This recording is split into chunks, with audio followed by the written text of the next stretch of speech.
تحقیق کیجیے، ایمان کے لیے تحقیق کیجیے، مفت میں آنے والا نہیں ہے، مفت میں آنے والا نہیں ہے دوستو۔ جب ایمان ملا نا، تم نے بلال حبشی کو دیکھا،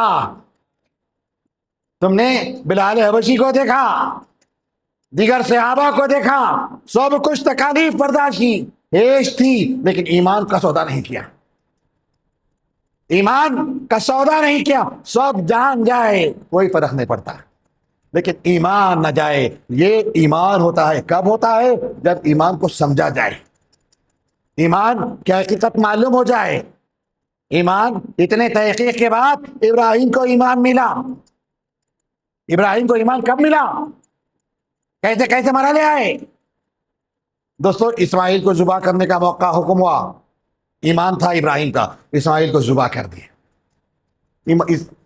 بچے نہیں اسماعیل، کیونکہ ذات ہے بچانے والی۔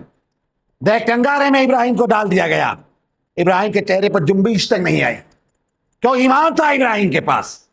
بے شمار مسائل، وَإِذِ ابْتَلَىٰ إِبْرَاهِيمَ فَأَتَمَّهُنَّ، اتنے آزمائشوں کے بعد، اتنے آزمائشوں سے ابراہیم گھرے گئے، اتنے آزمائشوں سے ابراہیم کو گزرنا پڑا دوستو۔ ہر آزمائش پر ابراہیم نے مکمل کیا، فَأَتَمَّهُنَّ۔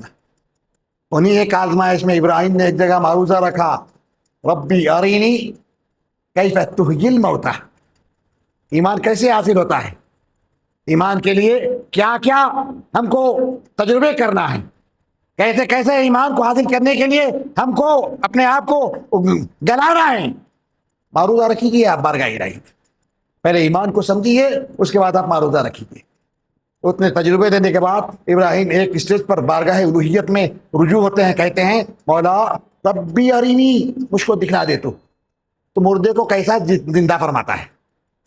دیکھیے ایمان ہے، ابراہیم معروضہ رکھتے ہیں، مولا مردے کو کیسا تو زندگی دیتا ہے، مجھ کو یہ دکھلا دے۔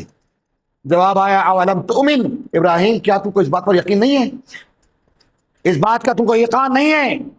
جواب دیا ابراہیم بلا ولکن لیطمئن قلبی، کیوں نہیں، یقیناً یقیناً میرا ایمان ہے اس بات پر، لیکن اس قلب کے اطمینان کے لیے میں پریکٹیکل تجربہ کرنا چاہتا ہوں، میں تجرباتی مرحلے سے گزر کے اس مرحلے کو دیکھنا چاہتا ہوں کہ مردے کو کیسے تو زندہ فرماتا ہے۔ دوستو جواب ملا، ٹھیک ہے ابراہیم، ذبح کرو، کبوتر کو ذبح کرو، 4 پرندوں کو لیو، ذبح کرو، قیمہ بناؤ، پھر پکارو۔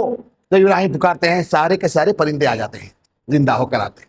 تو دوستو یہ نام ہے ایمان کا، ایمان نام ہے یقین کا۔ تو آج ضرورت اس بات کی ہے کہ دوستو ہم اپنے ایمان کو پیدا کریں، ہم اپنے ایمان کو جلا کریں، ایمان کو سمجھیے۔ آپ ایمان ہے تو آپ سب کچھ ہے، ایمان نہیں ہے، نام رکھنے کا نام ایمان نہیں ہے، نام رکھنے کا نام ایمان نہیں ہے دوستو۔ نام ایمان نام ہے عمل کا۔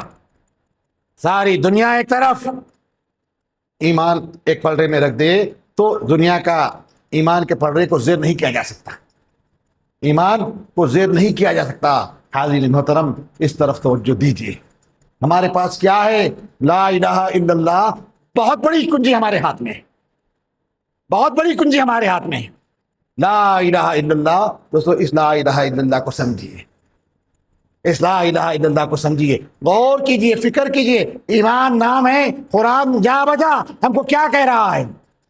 افلا یتدبرون، افلا تفہمون، افلا تعقلون۔ جا بجا قرآن ہماری فکر سے مخاطب ہے، ہم کو غور و فکر کی دعوت دے رہا ہے، ہم کو سمجھنے کی دعوت دے رہا ہے، ہم کو اس کی طرف آنے کی دعوت دے رہا ہے۔ تو بتائیے آپ نے کتنی دفعہ غور کیا ہے اس بات پر، کتنی دفعہ اس بات پر آپ نے تدبر کیا ہے، تفحص کیا ہے، تلاش کیا ہے؟ دوستو تلاش کیجئے، کس کو تلاش کیجئے دوستو؟ کسی کو نہیں، جو ایمان کلمہ ہے نا، لا الہ الا اللہ، اللہ کو تلاش کرنا ہے۔ یہی ساری عبادتوں کا مقصد یہی ہے، ساری عبادتوں کا مقصد یہی ہے۔ میں ہر موقع پہ یہی کہتا ہوں کہ صرف اور صرف رب شناسی حاصل کر لو، سب معاملے تمہارے درست ہو جائیں گے۔ تم رب شناسی کے بغیر نماز پڑھ رہے ہیں تو نماز کوئی تمہارے لیے فائدہ مند نہیں ہے، روزہ رکھ رہے ہیں تمہارے لیے فائدہ مند نہیں ہے۔ کیوں؟ کہ جو مقصد ہے وہ مقصد تم کو حاصل نہیں ہو رہا ہے۔ جو غرض ہے وہ غرض اس غرض کو تم تکمیل نہیں کر سک رہے ہیں. تو دوستو رب شناسی کے لیے آپ سب کچھ کر رہے ہیں. معمولی بخار آ جائے تو آپ ڈاکٹر کے لیے پوچھتے ہیں کہ بھائی ڈاکٹر صاحب بخار آ گیا, اچھا ڈاکٹر کون سا ہے, اچھا ڈاکٹر کون سا ہے. معمولی سے مرض کے دور کرنے کے لیے تم اتنی تگودائی کر رہے ہو, اتنی جستجو کر رہے ہو, اتنی فکر کر رہے ہو. تو دوستو یہ ایمان کو حاصل کرنے کے لیے تم نے کتنی فکر کیا ہے, کتنی تگودائی کیا ہے, کتنے جستجو کیا ہے اس کو پانے کے لیے. تو بہرحال اس کی طرف ہم کو توجہ دینے کی ضرورت ہے. دوستو جب ایمان آ جائے تو سب کچھ ہمارا ہے. ایمان آ جائے تو سب کچھ ہمارا ہے.